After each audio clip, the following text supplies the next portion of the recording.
Now we start this hour with France and US. French President Emmanuel Macron has praised the US Supreme Court ruling on President Donald Trump's tariffs, asserting that it is important to have counterweights to power in democracies.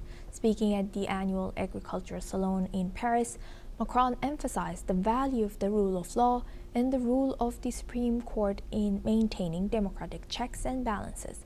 Macron has also acknowledged the potential impact of Trump's new 10% global tariffs on France's exports, but reaffirmed that France would continue to export its products despite the challenges posed by the tariff decision. Now we welcome Mr. M.K. Agarwal. He's a senior economist, joins us live from New Delhi. Thank you very much, Mr. Agarwal, for joining us. Welcome to NewsX World. Now, looking at this, although French President Emmanuel Macron has praised the U.S. Supreme Court ruling, saying that it reflects democratic values, don't you think there's a subtle critic towards President Trump? What's your take on this? I think it is a very tedious situation for President Trump, because the way he has functioned for last almost 1 year, imposing tariffs, relaxing it, negotiating it, he used it as a tool against foreign countries, and this was a very, unconventional type of economic strategy, in the sense he wanted to generate some revenue for his sagging economy. Moreover, he wanted to exclude the countries which are not falling in line. So this way he has a very complicated type of situation. And ultimately, where did he land? He landed in lower GDP performance in the last quarter of 2025.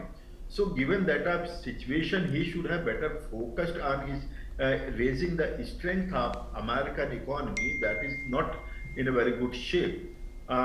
Indebtedness is very high, revenue generation is very weak, and that's why he is not able to meet the required expenditure in the economy, leading to shutdowns. And this time shutdown was the longest in the history of US.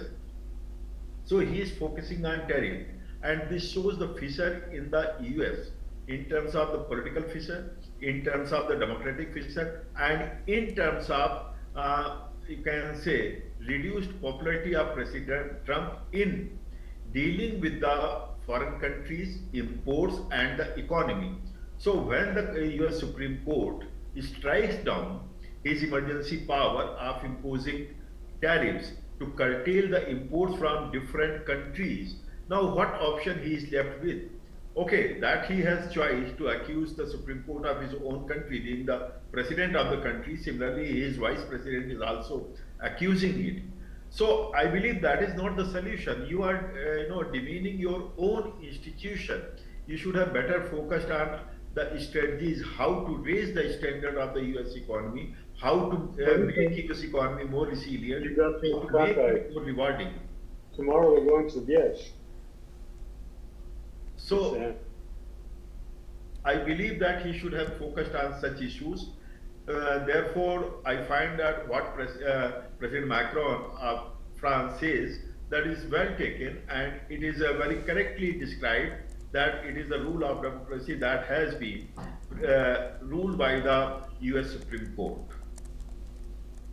Thank you for highlighting that. And Mr. Agarwal, with markets reacting positively, including gains in the S&P 500 and Nasdaq and a stronger US dollar, how could this financial response, do you think it would influence Trump's narrative around trade policy and economic stewardship, or do you think he doesn't budge about this?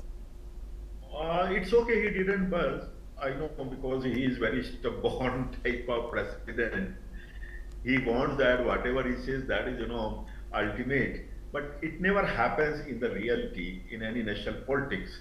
And with regard to the positive response by the stock market, I believe that they take it positively, because what was happening, it was raising the inflation level in the economy. And moreover, if you are looking at the data of imports in years, it increased, it did not decline. What he wanted to reduce the imports to curtail, a shortage of funds.